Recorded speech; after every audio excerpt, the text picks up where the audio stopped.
Selamun aleyküm saygılı teleseyirciler. Hayırlı akşamlar olsun. Ramazan bereketi programmasını seyretesiz ve sizinle beraberlikte men Situmerov. Aslında pek güzel vakitlarda bulunamız. Allah Teala bizlerge bu mübarek Ramazan ayında pek çok imkanlar verdi. Onu razılığını kazanmağa, o günahlarımızdan temizlenmege, cennet bahçelerini kazanmağa. Ve İbn-i Recep Rahimullah aytqаны gibi Ramazan ayında bir iman etken iki bir öz nefesinin sevaşnen davalaşa buluna. Birinci sevaş bu kunduz öz nefsinin köreşe ve oraza tuta. İkinci sevaş ise geceleri namaz keçirip böylelikle Allah'a yakınlaşmak. Ve o aytqаны gibi kim bu iki sevaşta galip çıksa onun mükafatları sayısız olurdur degen. Onun için umut etemiz biz de böyle galip çıkanlardan özümüzün nefesimizni yengenlerden olurmuz da Allah'ın razılığını kazanır. Ve saygılı teleseyirciler Ramazan ayı Kur'an ayıdır ve keliniz bizim yaşlarımız Kur'an okuğanı dinleyip programımızı başlayıq.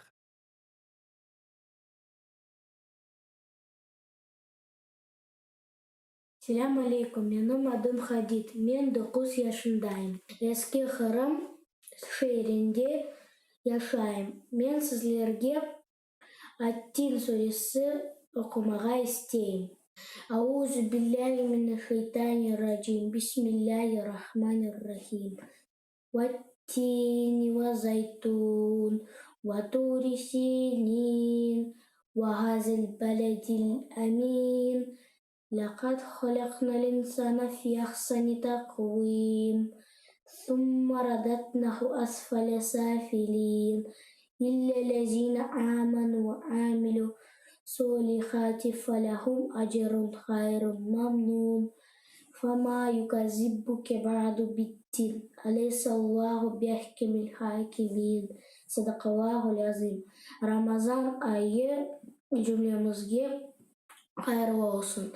Allah ibadetlerini kabul etsin.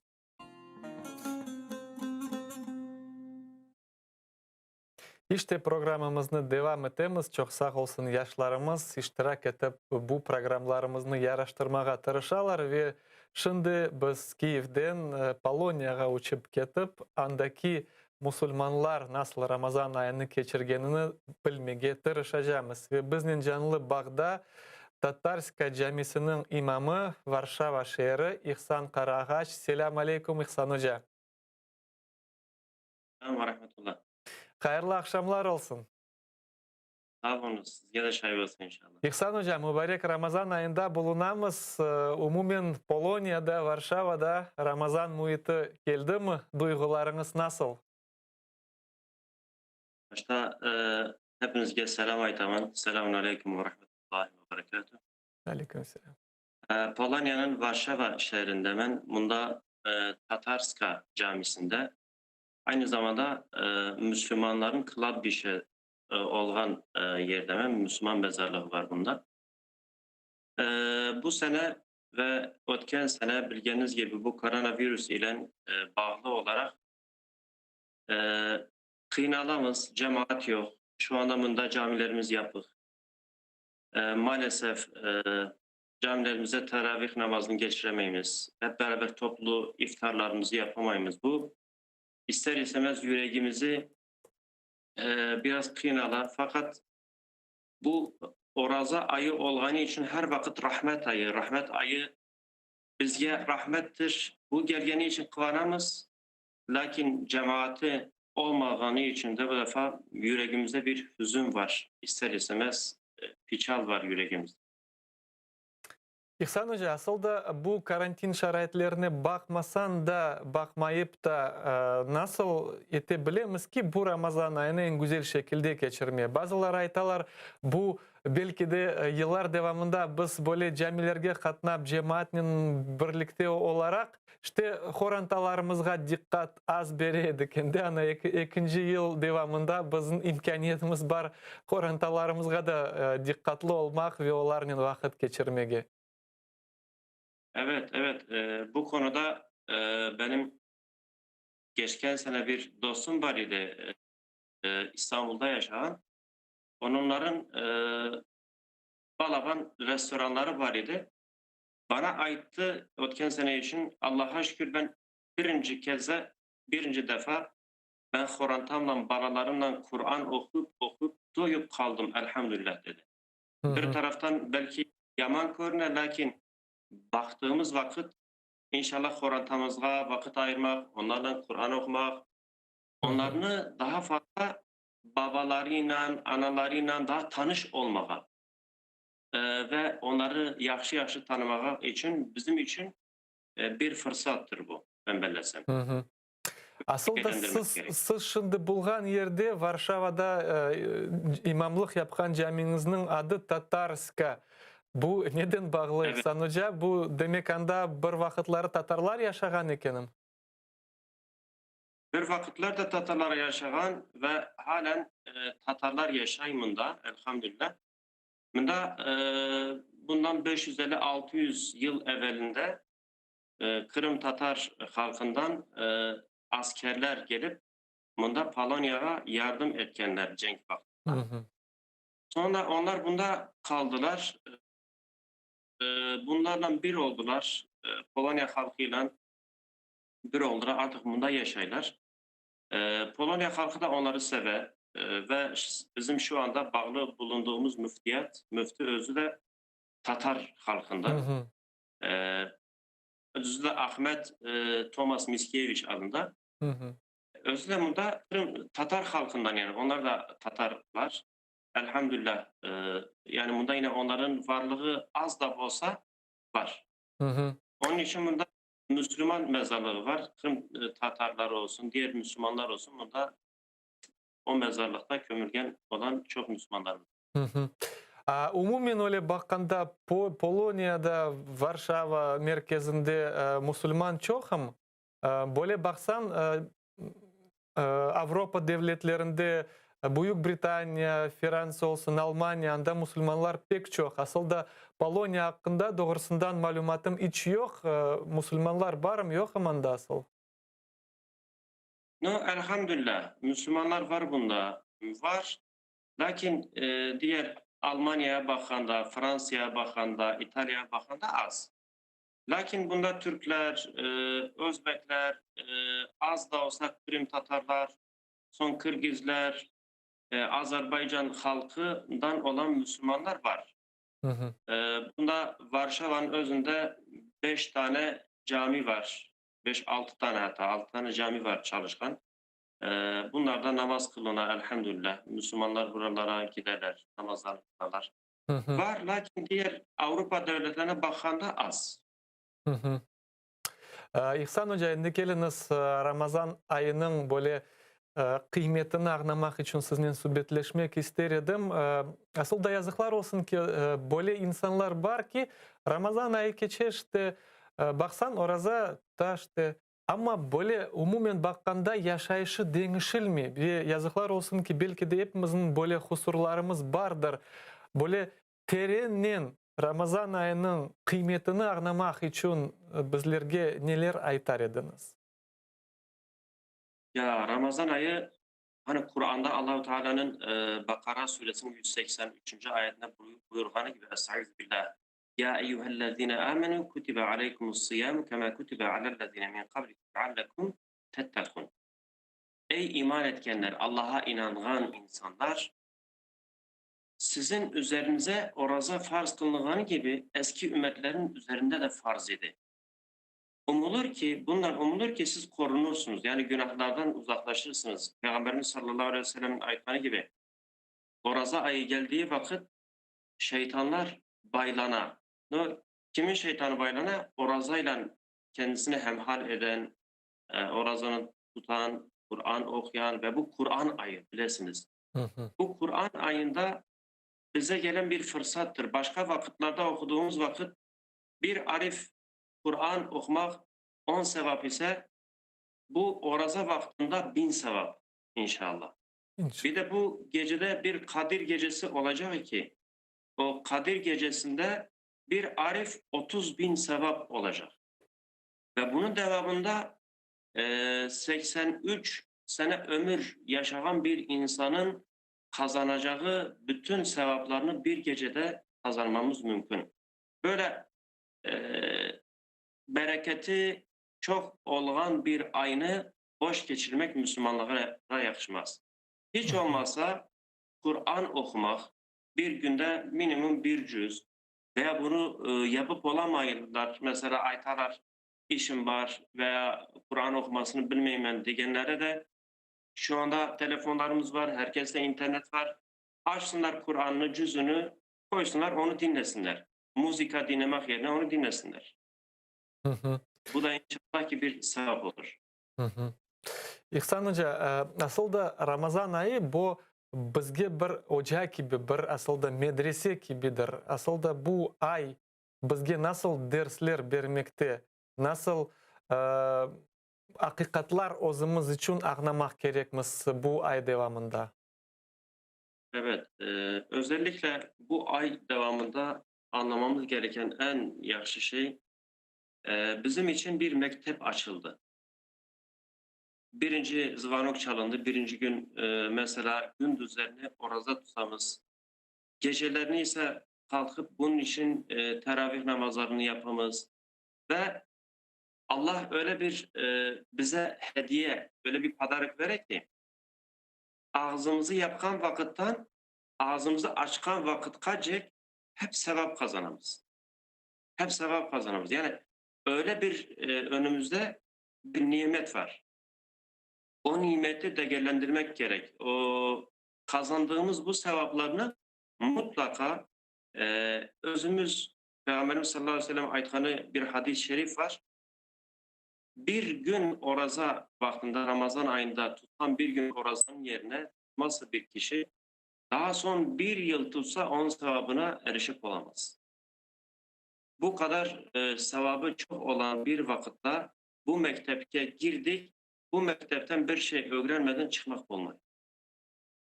Minimum özümüzü, yüreğimizi temiz yapıp elhamdülillah demek lazım. Ya Rab, Hı hı. bu aya bizi ulaştırdın ve en iyi bir şekilde sevaptar olmayı, sevabından yararlanmayı bizlere nasip eyle deyip buna da tırışmak gerek. Hı hı.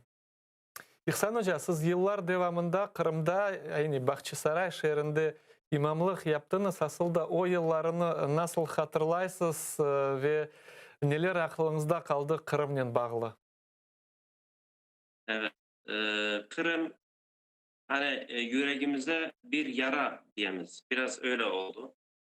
Lakin elhamdülillah o günlerini her vakit hatırlayman. Oradaki Han Saray Camisi'nde e, yapkan iftarlarımız, kılgan namazlarımız ve bilesiniz sizinle de oturganımız oldu, yaxşı laf etkenlerimiz ve oradaki o atmosfer pek yaxşıydı. Orada Salih hocamız var idi mesela Bahçesaray'da. O birlik, o beraberlik Müslümanların e, öyle o vakti her vakit arayman. Hala ben şu anda da düşünemem. Keşke olsaydı da o vakitte bir daha yaşayıp olsaydım. Çünkü ben inanaydım orada elhamdülillah teravih namazlarıyla Hansara'da varıp da azan okumalarla azanımızı okuyorduk, iftarlarımızı açıyorduk ve teravih namazlarımızı kılaydık. E, atmosferası pek yaxşıydı. Yani Rabbim bir daha o günlerden daha yaxşı günler inşallah Müslüman halkımıza, Kırım Tatar halkımıza göstersin. Yani benim İnşallah. duam böyle olacak. Ve sizin de hatırlaylar Bahçesaray'da İhsan Hoca, şimdi bizim seyretkenler Zodiyet'ta Saliyeва Bahçesaray şehrinden sizge selam etti. Yaza selamlar İhsan Hoca'ga. Ve sonki sorum sizge İhsan Hoca, aslında bu mübarek Ramazan ayında bulunamız. Bilmi görmi kalıp geçip getir. Bu ayda nasıl tavsiyeler verir ediniz?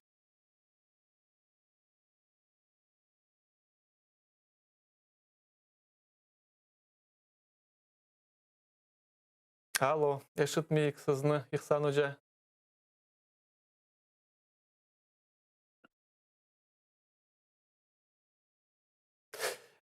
Yazıklar olsun ki bağımız bozuldu. Hatırlatam, şimdi bizden canlı bağda Polonya bulundu ve Varşava'daki Tatarskaya Camisi'nin imamı İhsan Karaağaç canlı bağda bulundu. Hatırlatam, İhsan Hoca yıllar devamında Kırım'da da çalışkan edi ve Bahçesaray şehrinde Hansaray Camisi'nde imamlık yapkan edi. Allah onun razı olsun. Güzel hatırlavlar kaldı. Hem de İhsan Hoca hakkında, hem de Bahçesaray İhsan Hocamızın yüreğinde de görgeniniz ve eşitkeniniz gibi kalgan. Biz ise yayınımızı devam etemiz. Ramazan ayı elbette ki yüreğimizde yıl devamında toplangan kirler çıkarmak böyle bir ayıdır. Bu kirler neden, nasıl peyda ola? Bizim günahlarımız için. Ve bu hafta bizim gençimiz, Dragobiç şehrinin sakini Kamil kardeşimiz böyle bir öz fikirlerini paylaşıp video levha bizge yazıp yolladı. Geliniz onu seyreteyik. Mübarek Ramazan. Yüreklerimiz sana asret oldu. Allah'a sonsuz şükürler olsun. Ramazan'a yetiştik. Ramazan ayı iyilik ayıdır. Bu ayda Peygamberimizge sallallahu aleyhi ve sellem Kur'an indirildi. Peygamberimiz sallallahu aleyhi ve sellem aytti. Gerçekten yürekler savut gibi.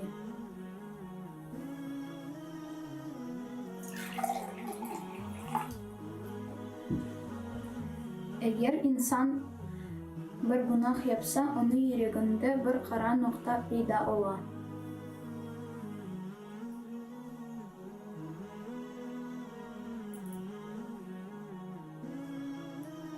Günahlardan ise yüreği karara.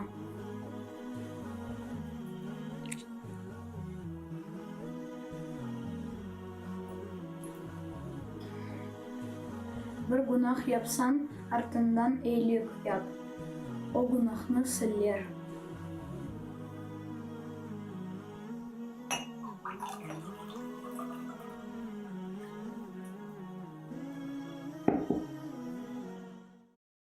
Ramazan bu fırsat. Denişmege, daha güzel olmağa fırsat. Bu ayda öyle gece var. O 1000 gecelerden hayırlıdır. Bu gece rahmet ve bereket gecesi. Geliniz, böyle fırsatını kaçırmayın. Allah'ın Subhanahu ve Teala mükafatını kazanıyor.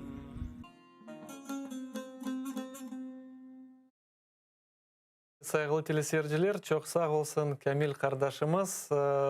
Böyle meraklı video yaptı. Aslında hakikaten Peygamberimizin hadisi buyurgan hadisinde şeyini böyle göstermege talep etti. Ben bilesem en güzel gösterdi ve hepimiz ağnagan şekilde olgandır. Peygamberimiz aleyhissalatu vesselam aytkanı gibi eğer bir insanın yüreği bir böyle savut gibi ve bu savut nenen tolsa öyle ola.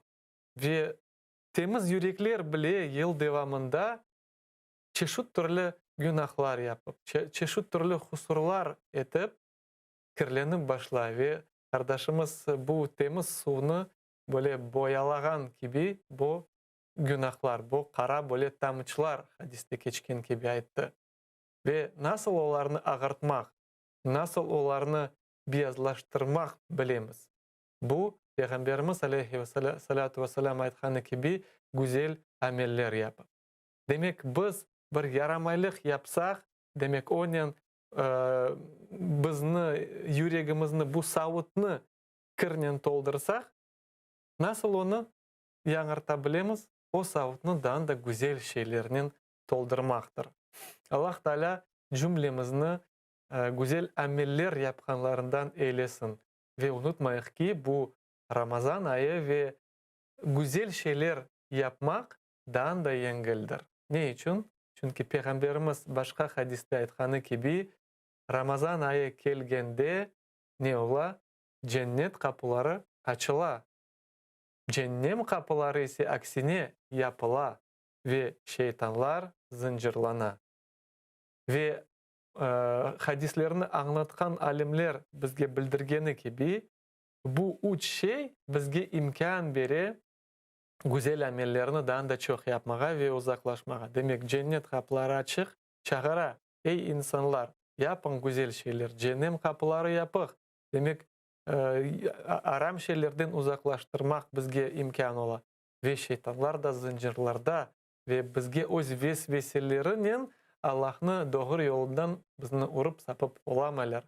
Onun için saygılı teleseyirciler bu ayda en çok harekette bulunmağa tırışayık güzel ameller aslında. Ve yayınımızı devam etemiz ve Polonya'dan indi Kırım'a uçup ketemiz ve şimdi növbetteki bağımız Kıyanlı Koy sakini ve faal İbrahim Ağa Galava. Selam aleyküm. Ve aleykümselam ve rahmetullah ve berekat. Hayırlı akşamlar olsun İbrahim Ağa ve Ramazan ayı da hayırlı ve mübarek olsun. Allah razı olsun. Size de mübarek olsun. Ve Allah subhanahu teala gelecek Ramazanlara cümlemize yaşamaya nasip etsin. Amin. Ve hayırlı ameller işine yardımcı olsun. İbrahim Ağa, Seyitler rayondasıldı, nasıl Ramazan keçi? Buyurunuz sizni dinleyimiz. Duygular nasıl? Ramazan muhiti peyda oldu mu? Elhamdülillah bu Allah subhanahu teala bizleri evvela Ramazan'dan evvel 3 aylara kavuşturdu. Recep, Şaban ve elhamdülillah bugün de Ramazan'dayız. Recep ayında elimizden gelen kadar o rozaları tutmaya tırıştık. Şaban'da da öyle hareketler yapmaya baktık. Ve dua ederiz Allah subhanahu teala'ya, yani Recep ve Şaban'ı bizler için mübarek eyle ve Ramazan'a kavuştur. Elhamdülillah Allah subhanahu teala bizleri Ramazan'a kavuşturdu. Çok kıvançlıyız, ya çok hoşuz. Allah bizlere bu kıvançımızı devamlı etsin. İslam ümmetini uyandırsın ve birleştirsin. Ve zaferlere çıkarsın inşallah. İbrahim Ağa, aslında biz şimdi Ramazan ayındamız. Şimdi aman aman demek bugünkü günde bitse bir haftası uçup ketti. Ama men sizden ağnağanıma göre siz endi sürgünlükten son birinci yılları doğan insansınız. Aslında ana babalarınız belki de sizge aytkandır. Nasıl Kırım'da evvel, sürgünlükten evvel Ramazan ayları geçeydi. Halkımız bu ayda neler yapaydı? Böyle sizde malumatlar var mı? Bu malumatlar inşallah az olsa da varlar ya. Çünkü Kırım'daki sürgünlükten evvel yaşayışı, o muhiti hatırlamak gerekmez ki. Çünkü o zamanları Sovyet rejimi idi ve ateizm at oynatan vakitler idi. Bunu unutmayız.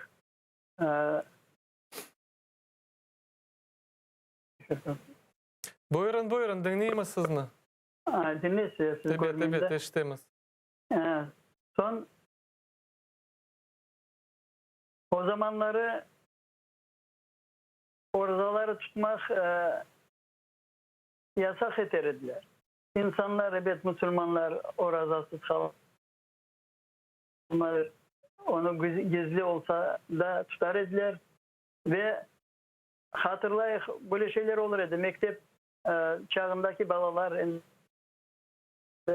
bizim Allah rahmet eylesin babamlar o zamanları bala ediler Ve onda oraza vaktinde hocaları bir aynecilikle teşkil etmeye bakar edi. Hangi ballar oraza tutay deyip onlara bir konfet ya da su teklif ederdiler de onunla orazalı mı yok mu bu bala ve onların ailesi deyip onu bilmek için bu aynecilikleri kullanır edi.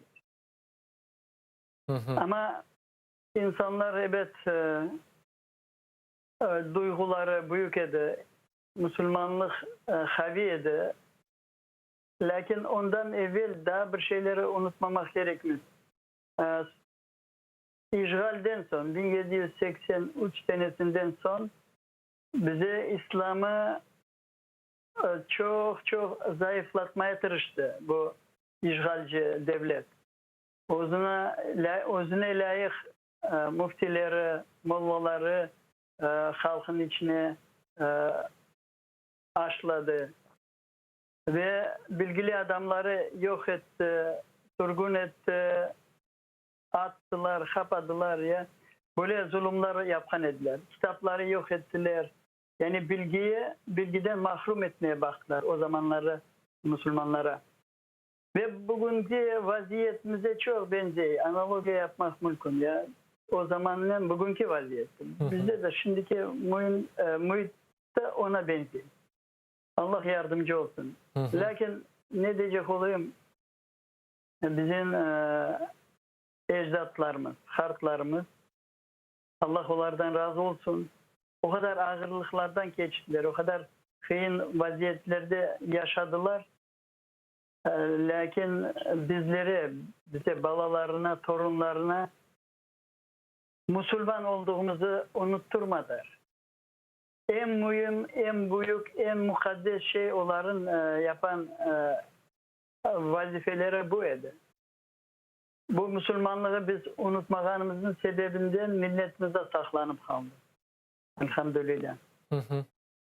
Asıl da özünüzün yaşlığınızı nasıl hatırlaysınız? Sürgünlükte aytalar orazat tutmak ağır edi çünkü çeşit türlü böyle ağır işlerge adamların ayda ediler. Bu yıllarını hatırlaysınız mı? Şimdi doğrusu ne diyecek olayım? Doğrusu benim hatırlamalarımı bilmeye isteseniz o zamandaki propagandik maşinası bu Sovyet Devleti'nin çok büyük tesir etkeniydi bizim nesilimize, yani bizim durumdaki olan balalara ya. Ve bugünkü benim yaşımdaki insanlar şu neden geçti, şu propagandik nelerinden baskısında. O zamanları hartlardan yalnız İslam dinini bilmek mümkün idi. Kitaplarımız bizlere, ben özüm için aytam, kitap, İslam hakkında bilgi ve ilahi o şeyleri tapmanın çaresi yok idi. Doğrusu bu. Yalnız ne hatırlayabilirim? Yani dualar olur idi, cenazeler olur idi. Bu ve sünnet yapılır idi balalara. Bu İslam'ın neleriydi ya? Belli bir ayenkleri, onun bir çizgileriydi. Aksine başka taraftan ateizmi aşılar eder bizlere. Doğrusu bu idi ya.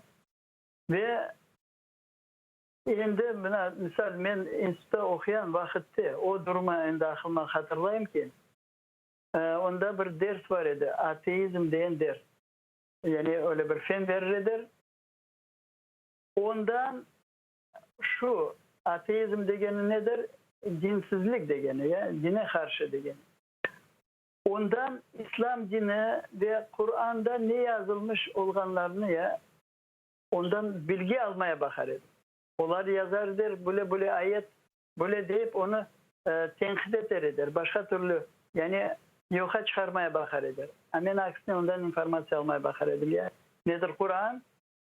Allah ne müracaat etti, ne istedi Müslümanlara bildirmeye mesela. O ayetlerden. Kıska küçük bir nelerden, levhalardan, Kur'an'dan. Hı hı. İşte böyle muhitte yaşadık. O ne diyecek olayım ben şimdi? Bu propagandik mekanizmi öyle bir çalıştı ki yalnız bizim halkın değil, bütün milletlerinin, bütün Sovyet milletlerinin ve neticede ne oldu? Bugün misal bizim halk elhamdülillah İslam'da ama istegenimiz kadar Müslümanlıkla yaşap olamayız. Bu ateizmin o zamandaki yani o propagandik mekanizmalarının tesiridir. Ona etme isteyin. Hı hı. O sebepten bugün de beni rahatlayan şey bu yaş nesilimiz, bizim balalarımız, torunlarımız. Onlara da şu devletin siyaseti de ilahi onlara da bunu sindirmeyi isteyin. Çok sert olmak gerekmiyor ya. Balalarımızı doğru yolda terbiyelemek gerekmiyor. Yalnız onlara işanıp kaldırmamak borçluyuz. Hı hı. Çünkü biz Müslüman milletiyiz. Ve bunu unutmayıp balalarımıza da bunu aşılamak borçluyuz. Bunu aytmak istedim yani. Hı hı. İbrahim ağa, men bilgenime göre siz böyle faal insansız ve vakit sizni mahkemeler o günde görmek mümkün ve bazı birkaç hafta evvelsi kartlar Kırım'ın çeşit türlü regionlarından, rayonlarından böyle çıkışlarının çıkıp bu siyasi baskına karşı müracaatla bulungan ediler. Siz de onların arasında ediniz. Böyle faaliyetiniz neden bağlı? Bazı sizin yaşınızda adamlar indi istiyorlar rahatlık işte evde oturup bir şey yapmayıp işte televizor bakıp oturmağa ama siz Allah sizden razı olsun böyle aktif şekilde cemaat işlerine uğraşasınız. Sizni buna ne isteklendiriyor? Elhamdülillah bu demin aytıp geçken edim. Yani Allah razı olsun bizim baba dedelerimizden. Bizlere biz sürgünlükte doğulan balalar olsak dahi yani bize Kırım duygularını, Kırım sevgisini, Kırım hasretliğini aşılagan edilir. Ve bize Müslüman olduğumuzu unutturmadılar. Ve bu duygular bizi, şahsen, beni de milletimizi de Kırım'a getirdi. Yani biz Kırım'a kayıttık. Allah razı olsun diye. Ve elhamdülillah Allah SWT bize tekrar bizler için bahşiş verdi bizler için ya. Yani İslam dinini bize tekrar öğrenmeye fırsat verdi. Allah o zamandaki başta gelen hocalardan, din kardeşlerimizden razı olsun. Ve bizlere elhamdülillah Müslüman olduğumuzu anlamaya yani Müslüman olduğumuzu biz bilirdik. Lakin Müslümanlık nedir? Ne yapmak gerek? Yani Özbekistan'a olan da bilgi olmayan şeyleri bunda Kırım'da biz bu şeyleri bulduk ve İslam'ı öğrenip başladık. Bilgenimize göre. Elhamdülillah Allah SWT Müslümanlara kardeş olduğunu bildiriyor bizlere. Müslüman birbirine kardeştir. Bir Müslümanın ağır vaziyette olsa ona yardıma aşıkmak gerekliğini bize bildiriyor. Ve Müslümanlar içinde dostluk, sıcaklık ve Müslümanlar birbirine bir beden olduğunu bizlere bunu anlatıyor. Allah razı olsun. Bunu bilip, bunu anlayıp Allah bize buyuruyor ki Müslüman ağır vaziyette olsa, bir Müslüman diğer Müslümanın işin ağırlıklarını yengilleştirgen vakitte Allah da onun sıkıntılarını yengilleştirir diyen bu hadis var. Onun için Müslümanlar bugün de ağır vaziyette olanda biz Allah'ın kulu olarak diğer Müslümanlara gönüldeş olmaya, eğer elimizden gelse maddi yardım etmeye ya aşıkmak gerekmez. Eğer biz Allah'ın kulu olsak. Bunu anlayıp bu hareketleri yapmaya mecbur oluyorum yani. Başka Allah razı olsun. yol yok. Çok sağ olun İbrahim ağa, bizden bağlanğanınız için. Allah sizden razı olsun ve halkımızga da bu mübarek Ramazan ayında büyük galibeler bağışlasın. Saygılı Allah razı teleseyirciler, olsun sizlerden. hatırlatam, şimdi bizden canlı bağda İbrahim ağa galava bulundu. Biz ise yayınımızı devam etemiz ve Kırım'ın çöl tarafından indi başka merkezine baracağımız misafirlikке ama odan evvel daha bir rubrikamız var. Bu Ramazan ayındaki tefsir rubrikamız. Hatırlatam, Mulk suresinin tefsirini tırışamız sizge anlatmağa ve keliniz 6. ayetinin manalarını öğreneyik.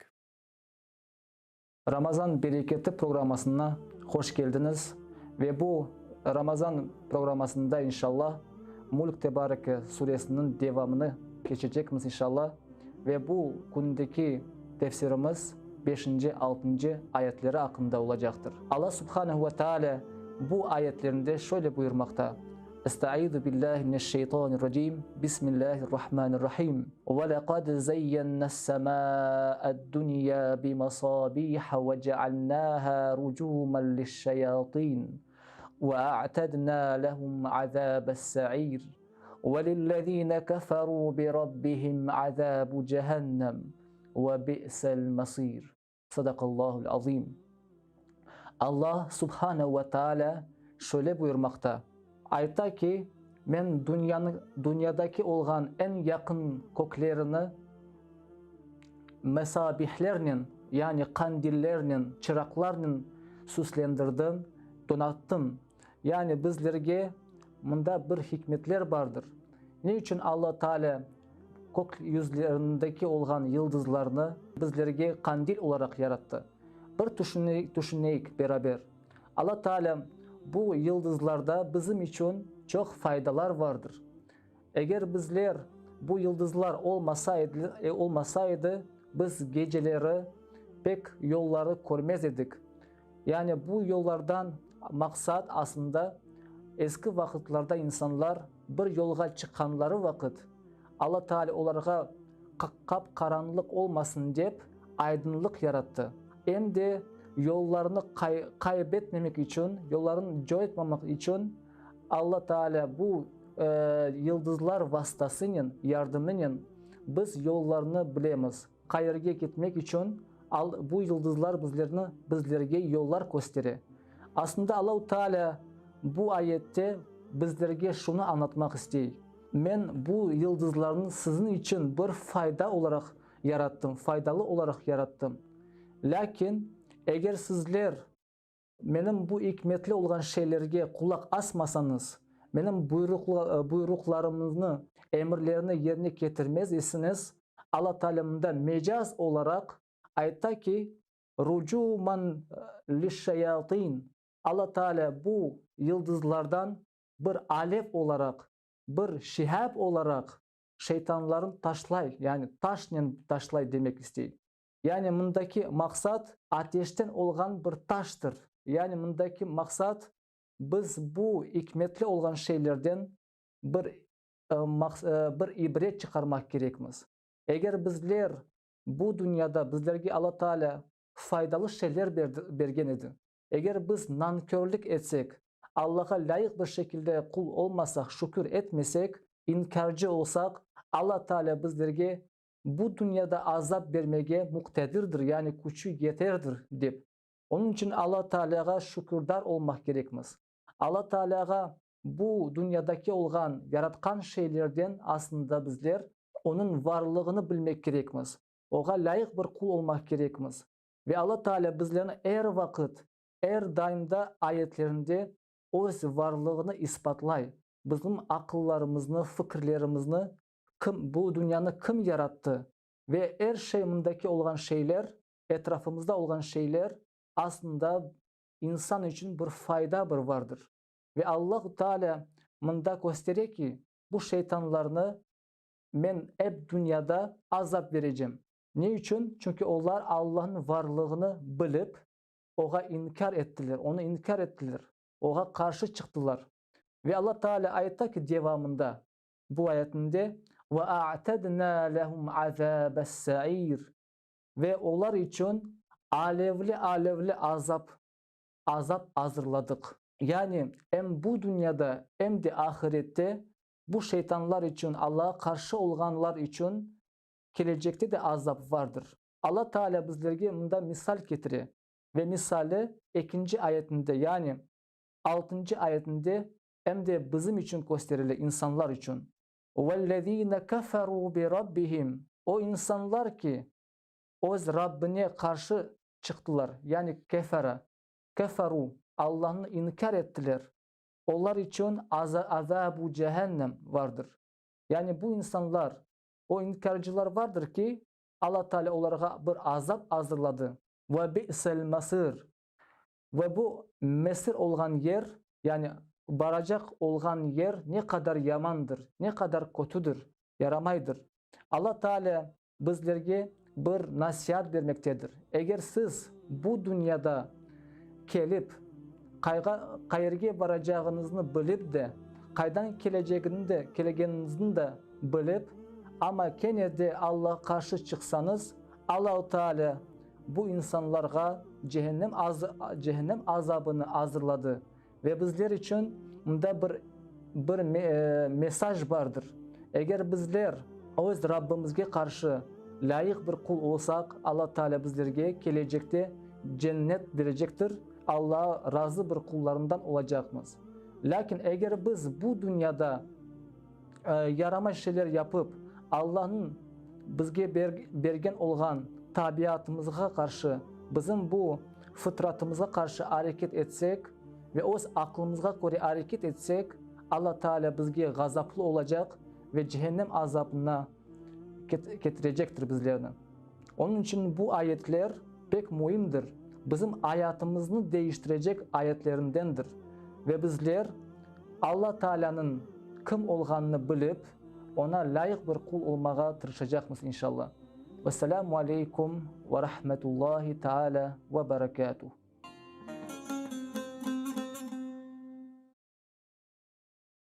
İşte saygılı teleseyirciler yayınımızı devam etemiz ve vaat etkenim gibi şimdi biz Bahçesaray'a uçup ketemiz. Tarihi Kırım Hanlığı'nın merkezi ve biznin canlı bağda tarihçi Hoca Enver Seytumeroğlu. Selamun aleyküm Enver Hoca. Aleyküm assalam. Hayırlı akşamlar olsun. Sağ olun sizlerge de. Kırım'ın yüreği Bahçesaray Ramazan muhiti duydu mu? Ramazan ayı nasıl Bahçesaray'da geçiyor Enver Hoca?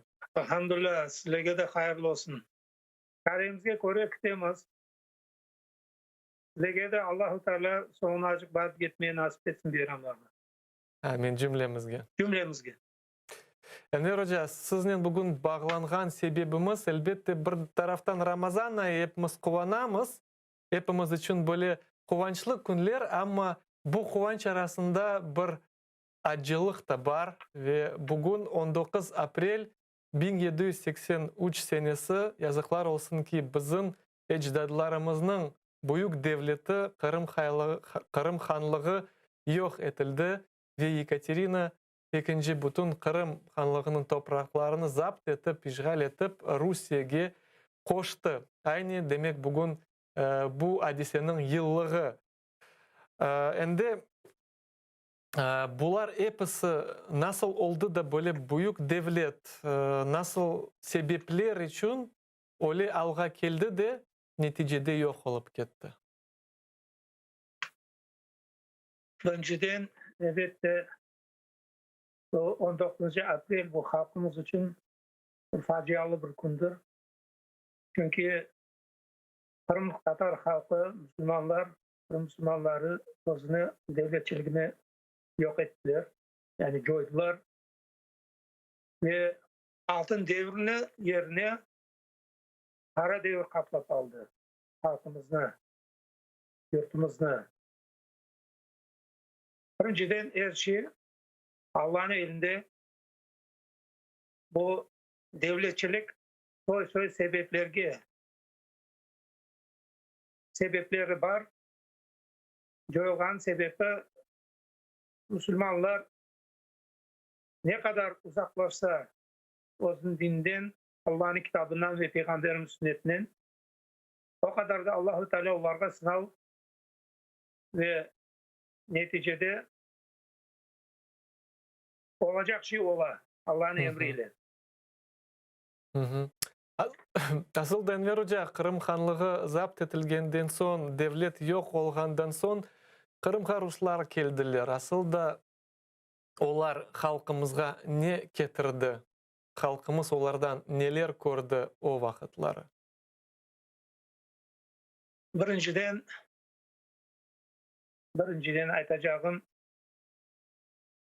halkımızı asırlar boyu yaşayan, Allah'ın kanunları boyunca yaşayan kanunlar lağv etildi de ve onların yerine yanı gelgen devletin kanunları işletile başladı. Bu kanunlar elbette Müslümanların mentalitetine, dünya bakışına ters gelir. Ve şu devirde olgan değişimler halkımızga büyükten büyük bir baskınç oldu. Misal olarak birinciden halkımızın çoksa Kırım'ı aman aman 18. asırın sonundan başlap ve 20. asırın başına acık mecbur oldular Kırım'ı terk edip Osmanlı Devleti'ne gitmeye. Muhacirlik devri başladı. Ve bu gene de kaytarıp aytan 20. asırın başına acık devam ettiğini. Halkımız öyle etip çokluktan azlıkka çevrildi. Azlıkka çevrilgeni neticesinde çevrilgenin de sebebi şu ki halkımızın topraklarını çekip alıp başladılar. Toprakını çekip alıp başladılar. Ve bu topraklarda Almanlarını, Ruslarını, Bulgar, Ermeni, Eston ve diğer Hristiyan halklarını gelip Kırım yurtuna ve Kırım Hanlığı'na bir vaktleri Kırım Hanlığı'nın erkende olan topraklarga yerleştirip onlarını halkımızı topraktan ayırmaya başladılar. Ve neticede halkımız mecbur oldu Kırım'ı terk etmeye. Cemaatin içinde gözge görüngen, tesir edebilgen insanlarını birinciden elbet bu yani kanunlardan razı olmayan ve yaşamaya istemeyen bey mirzalar, imamlar mecbur oldular Kırım'ı terk etmeye. Kalganların ise hakka tesir etmesinde onlarını Rusya'nın içki guberniyalarına yani vilayetlerine sürgün ettiler. Yakaladılar, sürgün ettiler. Öyle yapıp halka tesir edecek insanlardan ayırmaya çalıştılar. Daha aytacak olsam bazı şehirlerine adlarını değiştirdiler. Yani bizim halkımıza ait olan kulağına ait olan eşitliğin güzel şehirlerin adlarını Akyar olsun, Akneşte olsun ve Gezde, Tefe böyle bir büyük şehirlerin adlarını Rusçaga çevirdiler. Yani Grecizmi dili, ya Grek o Yunanların Sevastopol oldu, Simferopol oldu, başta Lefkopol oldu, sonra Simferopol oldu. Teodosya, Evpatorya ve ilahri böyle yapıp adlarını değiştirmeye başladılar. Hı.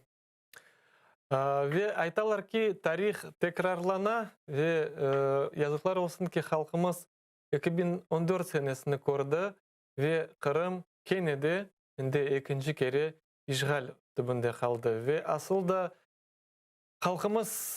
halkımıza karşı yapılgan siyaset şimdi biz tarihçi olarak evvelsi bir iki asır evvelsi olgan tarihte olup geçken hadiselerden farkı var mı? Ya da o vakitleri kullanılgan siyaset devam etile şimdi de halkımız üstünde kullanmağa. Devam ete desem belki ona az çok usulları değişkendir ama umumen algan vakti devam ete. Yani bizler bunu korup oturamız. Çetten adam getirirler. Dinlerden adamlarını getirip yani bizlerini endi yurtumuzda açık çoklaşıp başlayan vakti azlıkka daha ziyade azlıkka çevirmeye niyetlengen yani niyetleri şudur. Onun gayrı ayrım bütün halkın olmasa da bütün halkı bir duyar basmanını, sıkıntını. Ama umumen alsak böyle gözge görüngen bu ayrım yaşlarımızın eski başlarını olgan siyasetten öne bakışı başka olganlarını çoksa Müslümanlarını bugün günde yakalayırlar. Hı. Bu o vakitteki siyasetin bir devam desek olacak.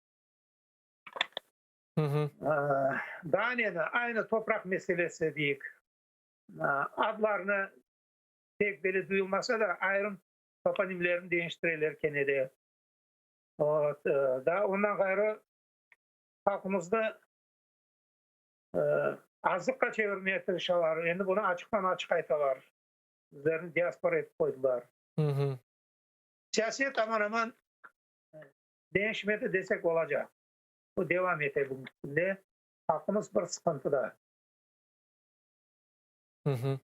Asıl da Enver Hoca 1783 senesinin işgali ve odan evvel olgan hadiseler ve ondan son olgan hadiseler halkımızga nasıl ders, nasıl ibret vermek gerektir sizince?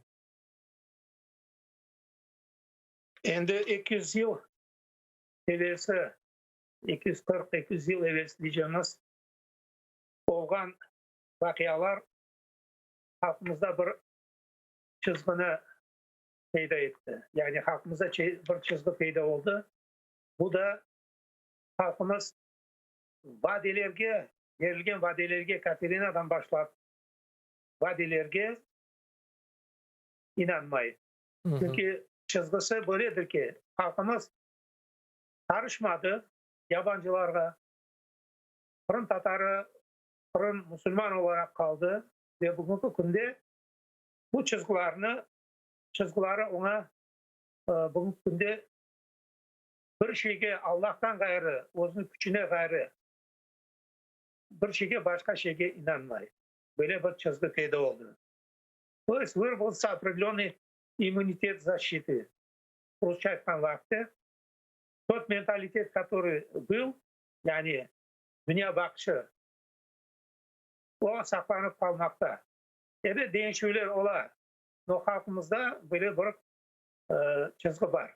Vadeler olup kaldı çünkü Katerina'dan başlayıp verilgen Sovyet vaktindeki vadeler. Ondan sonra vade olup kaldı ve halkımız tek Allah'a ve özün gücüne işanıp hareket etti. Ne kadar ağır vaziyette düşmegen olsa cenk vaktinde, sömürlük devrinde kaytıp kelgenden son birbirine ayaktaş olup, birbirine yardım edip böyle bir yakşı çizgileri var halkımızda.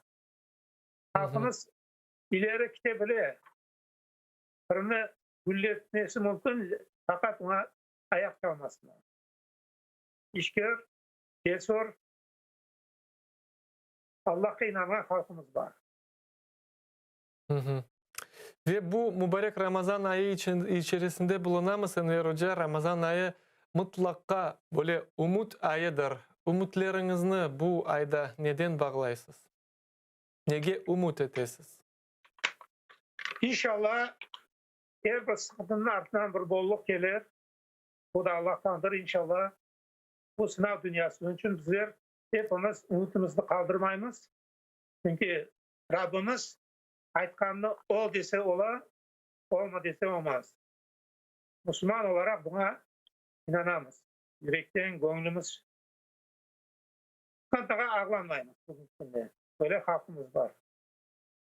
Sabırlı, cesur halkımız. Bu ağır günler daha da ziyade insanlarını, eminliğini daha ziyade kavileştiriyor.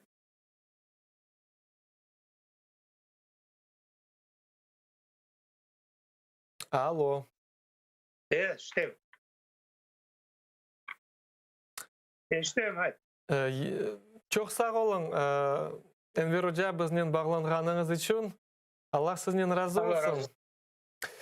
Saygılı teleseyirciler, hatırlatam, canlı bağdinen biz Bakşı Sarayı'nın bulunduk, ama yayınımızın vakti sonuna gelmekte. Allah Teala tutkan orazalarımızı, yapkan ibadetlerimizni ve bütün yapkan güzel amellerimizni kabul eylesin de bu mübarek Ramazan ayının akşamı içerisinde bulunamız. İftarlar aman aman başlanacak. Allah hepimizden razı olsun. Elliklerde görüşecek.